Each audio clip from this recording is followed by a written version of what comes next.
అందరూ బాగున్నారమ్మా? బాగున్నారా? నేను వచ్చేటప్పుడే ఒక అతను ఎవరో ఈ వైసీపీ ప్రభుత్వానికి సంబంధించిన కల్తీ మద్యం తాగినట్టున్నాడు ఒక ఆయన. నా దగ్గరకు వచ్చి హైపరాదిని అడిగానని చెప్పమంటున్నాడు.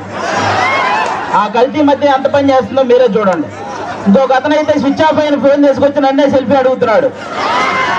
కాబట్టి ఆ కల్తీ మద్యం పోవాలన్నా, అలాంటి కల్తీ ప్రభుత్వం పోవాలన్నా ఈసారి మీరందరూ కూటమి నిలబెట్టిన ప్రతి అభ్యర్థిని గెలిపించాలి. ముఖ్యంగా ఇక్కడ ఎవరు?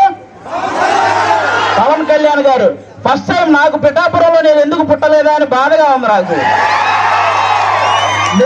నిజంగా పిఠాపురంలో పుట్టుంటే బాగుండేది, డైరెక్ట్ గా పవన్ కళ్యాణ్ గారికి ఓటేసి అదృష్టం ఉండేది కదా అని బాధపడుతున్నాను నిజంగా నేను.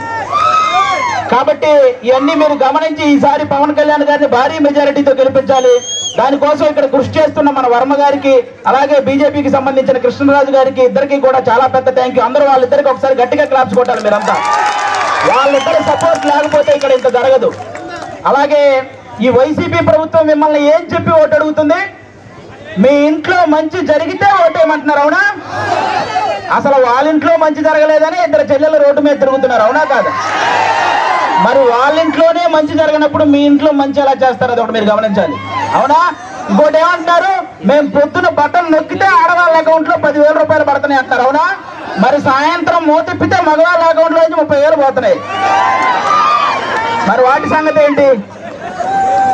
కాబట్టి పొద్దున బటన్ నొక్కుతున్నారు, సాయంత్రం పేక నొక్కుతున్నారు. ఈ రెండు మీరు గమనించి ఓటేయాలి. ఇంకోటి ఏమంటారు ఆయన? ఫ్యాన్ ఇంట్లో ఉండాలి, సైకిల్ బయట ఉండాలి, గ్లాసు సింక్ లో ఉండాలి అన్నారు, అవునా? కానీ ఫ్యాన్ ఎంతలో ఉండాలి? 4లోనో 5లోనో ఉండాలి, అవునా కాదా? మీరే తెలియక లాస్ట్ టైం 151లో పెట్టారు, అందుకే కరెంటు బిల్లులు ఎక్కువైనాయి. కాబట్టి ఆ 151లో ఉన్న ఫ్యాన్ రెగ్యులేటర్ తగ్గించి మీరంతా 4లోనో 5లోనో పెట్టాలి ఈసారి.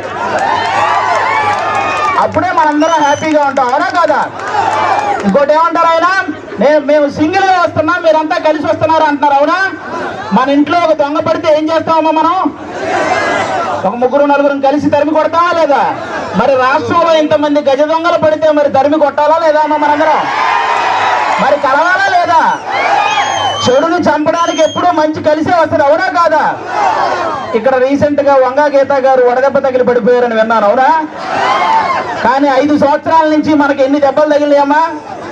వడదెబ్బల కంటే పెద్ద దెబ్బలు తగిలినాయి. మీరు ఆలోచించాలి, ఈ రాబోయే 10 రోజుల్లో 151 మందికి ఎక్కడొకక్కడ వడదెబ్బ తగిలి పడిపోతూనే ఉంటారు. ఆ డ్రామాలు నమ్మకండి, ఎందుకంటే ఆ డ్రామాలకు మా శ్రీదేవి డ్రామా కంపెనీలో కూడా ఇన్ని డ్రామాలు చూడాలి. కాబట్టి ఇవన్నీ మీరు గమనించి ఈసారి గాజు గ్లాసు గుర్తు మీద ఓటేయాలి. వన్స్ బూత్ లోకి వెళ్ళిన తర్వాత 2 గాజు గ్లాసు మీద గుర్తితే ఫ్యాన్ ఎగిరిపోవాలి, అవునా? ఇది గుర్తు పెట్టుకుని అందరూ ఓటేయాలని కోరుకుంటున్నాం. జై జనసేన, జై టీడీపీ, జై బీజేపీ.